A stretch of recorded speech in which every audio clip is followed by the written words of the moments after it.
تو اللہ کا شکر ہے اس پلیٹ فارم سے کتاب و سنت کی آواز بلند ہو رہی ہے الحمدللہ. ہم آپ کے بابوں کو بالکل نہیں مانتے، اس لیے کہ آپ بھی دوسروں کے بابوں کو نہیں مانتے.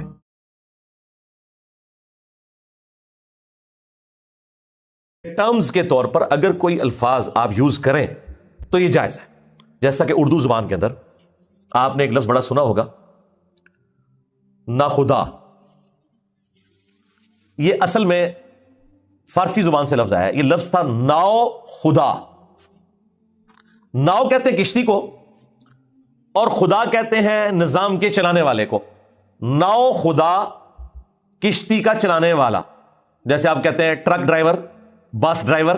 اب ڈرائیور کا لفظ تو کامن ہوتا ہے، اس کے ساتھ پھر کبھی بس آ جاتا ہے، ٹرک آ جاتا ہے.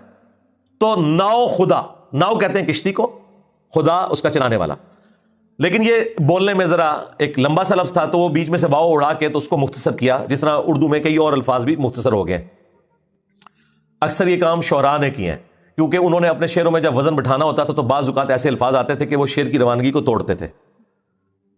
مثلا کہتے ہیں اللہ کی شان. لفظ تو شان ہے اور یہ عربی سے ہے، کل یوم ہوا فی شأن.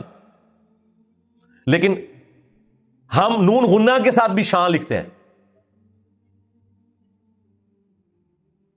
تو وہاں ہم شان کی بجائے شان بھی استعمال کر لیتے ہیں، نون غنہ، تاکہ وہ اس کی پروننسیشن آسان ہو جائے. نون کی جگہ یہ نون غنہ، یعنی بغیر نون کے نقطے والی جو آئی ہیں، یہ جتنی ہیں یہ الفاظ کو مختصر کرنے کے لیے. تو ناؤ خدا بن گیا ناخدا، یعنی کشتی کا ملاح. حالانکہ خدا تو ہم اللہ کے لیے بھی استعمال کرتے ہیں. مولانا مودودی نے بڑا پیارا ترجمہ کیا ہے، لا الہ الا اللہ. اللہ کے سوا خدا، کوئی خدا نہیں.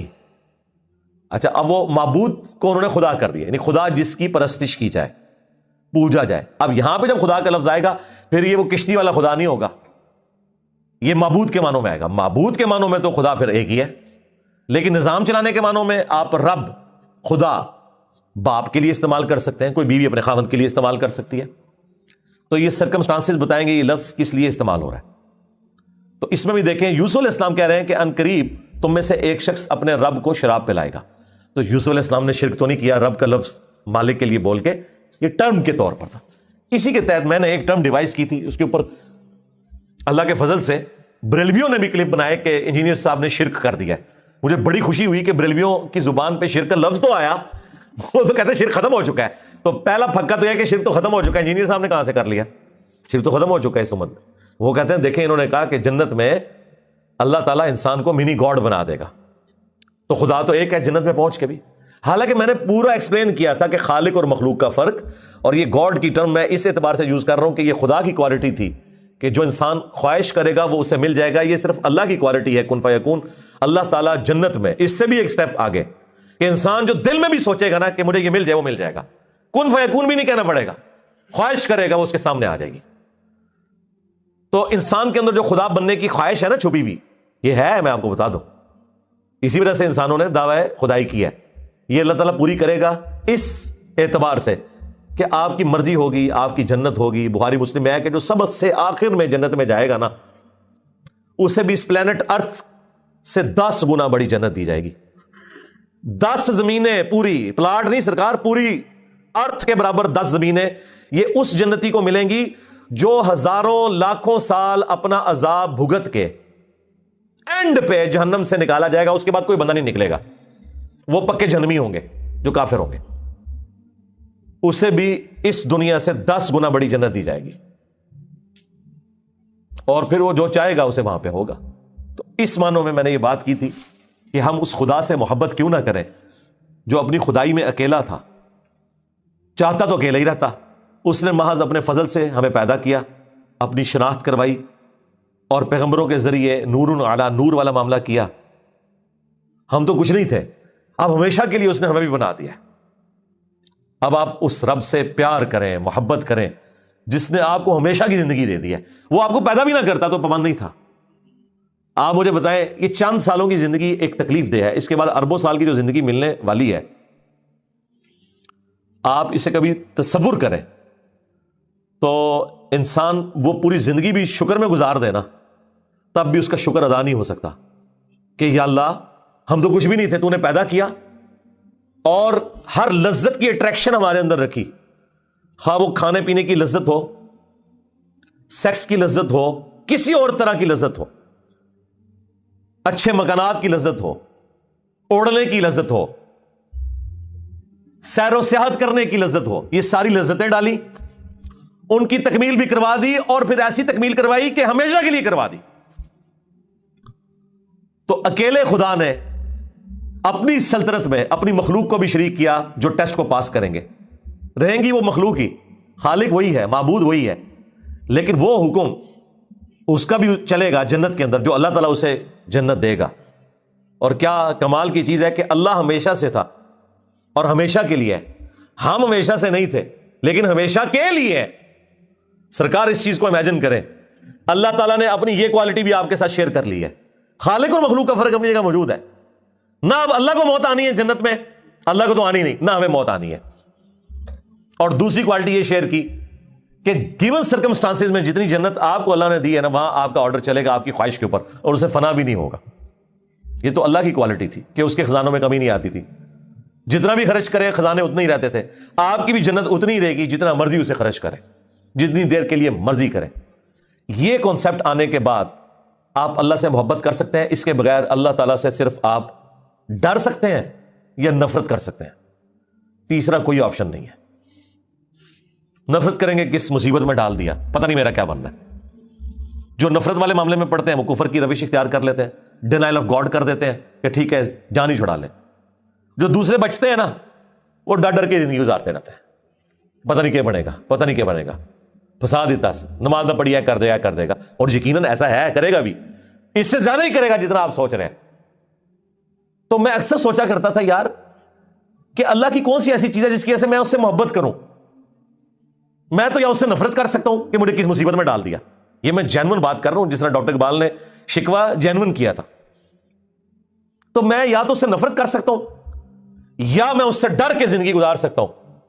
محبت کا تو جذبہ کبھی میرے دل میں آئے گا ہی نہیں ایسی ہستی کے لیے جس نے مجھے اتنی بڑی آزمائش میں ڈال دیا، سوائے اس کے کہ میں اس پورے پلان کو دیکھوں شروع سے لے کے آخر تک، تو میں کہوں گا او نا یہ تو آزمائش کچھ بھی نہیں ہے، اس کے بدلے تو اللہ تعالیٰ مجھے دو کوالٹیز ایسی دینے والا ہے کہ جو اسی کی تھی۔ نمبر 1 مجھے موت نہیں آئے گی، اور نمبر 2 جو میں چاہوں گا وہ ہوگا۔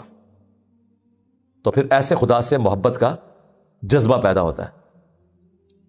وہ ویڈیو بھی ہدایہ وکٹری چینل کے اوپر ہمارے بھائی نے اپلوڈ کی تھی، وائی آئی لو گاڈ، میں گاڈ سے کیوں محبت کروں۔ تو اس میں نے یہ ٹرم ڈیوائز کی تھی۔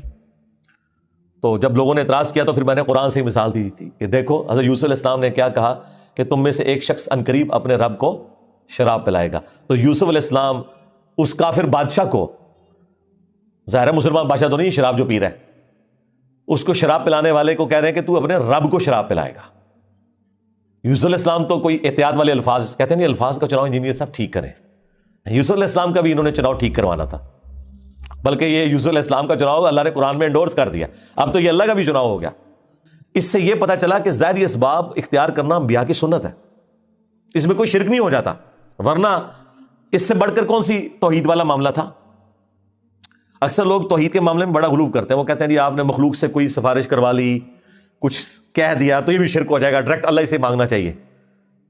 بھائی نبی علیہ السلام بخاری میں آتا ہے کہ جب غزوہ بدر کے قیدی لائے گئے تو نبی علیہ السلام نے کیا فرمایا تھا کہ آج مطعم ہوتا نا اور مجھ سے سفارش کرتا تو میں ساروں کو چھوڑ دیتا بغیر فدیہ لیے، کیونکہ جب میں طائف سے واپس آیا تھا تو مجھے کوئی پناہ نہیں دے رہا تھا اور میرے قتل کے فتوے جاری ہو چکے تھے، تو مطعم جو سردار تھا اس کی گارنٹی میں داخل ہوا تھا، تو نبی علیہ السلام بھی وہ گارنٹی لے کے داخل ہوئے تھے۔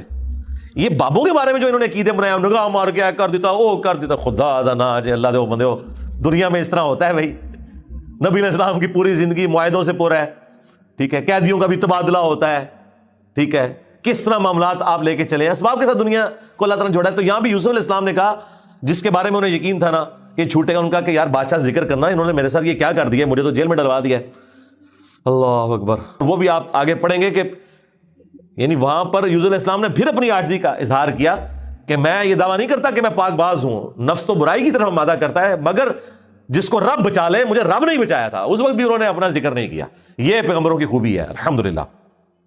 اس لیے آپ دیکھیں ہم نے اپنا تکیہ کلام بنایا ہوا ہے لا حول ولا قوت الا باللہ. میں جب بھی اسٹیج پہ چڑھتا ہوں پہلا اسم اعظم یہی پڑھتا ہوں کہ نہیں ہے قوت نیکیاں کرنے کی اور نہ ہے ہمت گناہوں سے بچنے کی مگر اس کی توفیق سے.